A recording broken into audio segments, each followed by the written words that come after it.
बऱ्याच जणांना हा प्रश्न पडतो की आपण स्वामींची इतकी सेवा केली तरी महाराज अजून का प्रसन्न होत नाहीत? त्यांची आपल्यावर कृपादृष्टी का होत नाही? दुःख संकटे एकामागून एक येतच राहिली तर मात्र मन खट्टू होते आणि आपल्याच वाट्याला एवढी दुःखे का आलीत? आपण देवाची स्वामींची इतके नामस्मरण केले, इतकी सेवा केली, तरी स्वामींना आपली दया का येत नाही? आणि त्यामुळे आपण निराश होतो आणि कधी कधी नामस्मरण सोडून देण्याचा विचारही मनात येतात. पण कधीही अशा विचारांना आपल्या मनामध्ये थारा देऊ नका.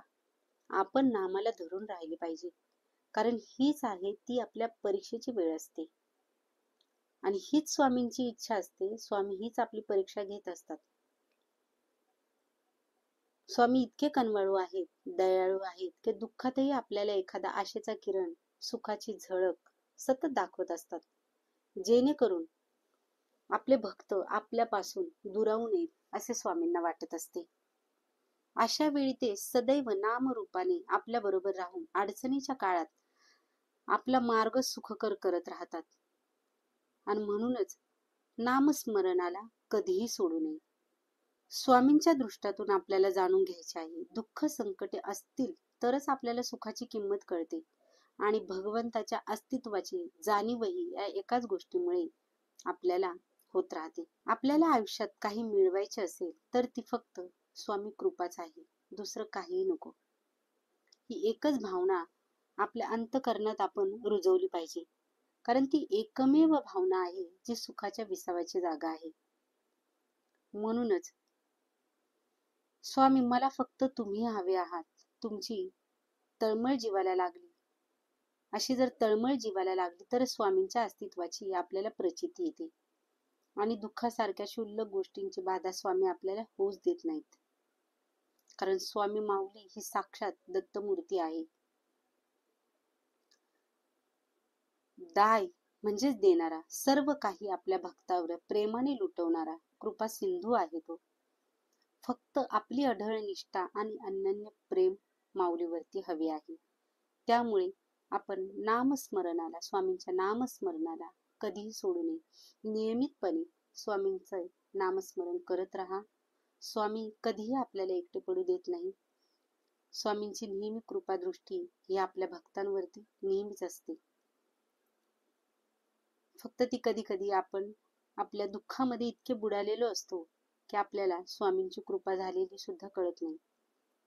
स्वामी आपल्याला कधीही एकटे सोडत नाही, ते सदैव आपल्या सोबत राहतात. त्यामुळे निरंतर नामस्मरण करत राहा. भिवू नकोस, मी तुझ्या पाठीशी आहे. हे वाक्य वाचलं आणि ऐकलं तरी स्वामी समर्थांची मूर्ती डोळ्यासमोर उभी राहते. श्री दत्तगुरूंचा अवतार मानण्यात येणाऱ्या स्वामी समर्थांचे अनेक भक्त आहेत. कर्म करत राहायचे आणि त्याचे फळ कधी ना कधीतरी मिळतेच हे मानतच आपण स्वामींची भक्ती करण्यात लीन व्हायची. त्यामुळे भक्तांनो, कधीही आपली भक्ती ही ढळू देऊ नका. स्वामींवरती विश्वास ठेवा. स्वामी नेहमीच आपल्या सोबत आहेत. स्वामींचे नामस्मरण केल्यानंतर आणि स्वामींनी सांगितलेले जीवनाचे सार जर लक्षात घेतले तर जीवनाचे नक्कीच सार्थक होते. श्री स्वामी समर्थांचा महिमा अगाध आहे. तो आपल्या याच्या पलीकडे आहे, आपल्या समजण्याच्या पलीकडे आहे. त्यामुळे स्वामी सदैव आपल्या पाठीशी ठामपणे आहेत असा विश्वास ठेवा आणि तोच विश्वास आपल्याला परिपूर्ण जीवन सार्थ आपलं करण्यास मदत करतो. त्यामुळे नामस्मरणाला कधीही सोडू नका. जय जय श्री स्वामी समर्थ. जय जय श्री स्वामी समर्थ. जय जय श्री स्वामी समर्थ. व्हिडिओ कसा वाटला कमेंट्स करून जरूर कळवा आणि जर व्हिडिओवरती नवीन असाल तर चॅनेलला लाईक, शेअर आणि सबस्क्राईब